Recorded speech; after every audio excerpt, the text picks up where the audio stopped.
नमस्कार. मी सूर्यकांत विठ्ठलराव मंकावर, भारतीय वनसेवेचा अधिकारी असून उपवनसंरक्षक छत्रपती संभाजीनगर वन विभाग प्रादेशिक येथे 4 वर्षापासून कार्यरत आहे. आपल्या सगळ्यांना माहीतच असेल की आपल्या शहरात बिबट्या आढळून आल्याने साहजिकपणे नागरिकांमध्ये भीतीचे वातावरण आहे. या संदर्भात आपल्याला थोडी माहिती देणे गरजेचे आहे. शेवटच्या बिबट्याची नोंद 17 जुलैला प्रोझोन मॉल N1 सिडको जवळ सीसीटीव्ही फुटेजमध्ये झालेली आहे. या घटनेला 72 तासापेक्षा जास्त वेळ झाला असून त्या बिबट्याच्या हालचालीच्या पद्धती व वर्तन पाहता तो शहरातून बाहेर जाण्याचा प्रयत्न करत आहे असे दिसून येते. MIDCचे स्थलांतर झाल्यामुळे N1 सिडको परिसरातील 10% उद्योग बंद झालेले आहेत. त्यामुळे या भागात वर्दळ कमी आहे, ज्यामुळे बिबट्याला लपायला व मार्ग काढणे सोपे झाले आहे. हा बिबट्या पळशी व सारोळा या वनक्षेत्राकडे जाताना दिसत आहे.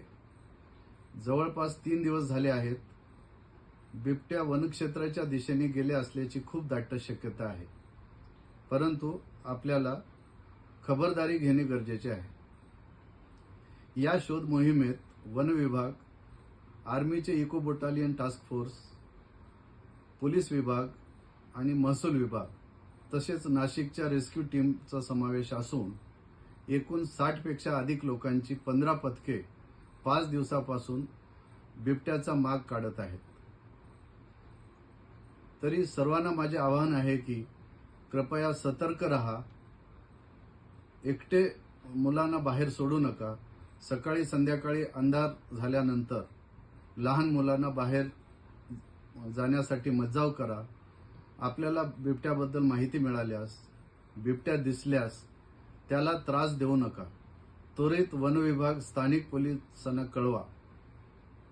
अफवा, अप्रमाणित माहिती फॉरवर्ड करू नका. यामुळे गोंधळ होऊ शकतो.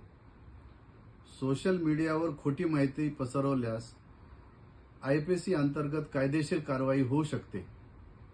आपल्या सहकार्याबद्दल धन्यवाद. आपल्या व बिबट्याची सुरक्षेची जबाबदारी आपली सर्वांची आहे. धन्यवाद.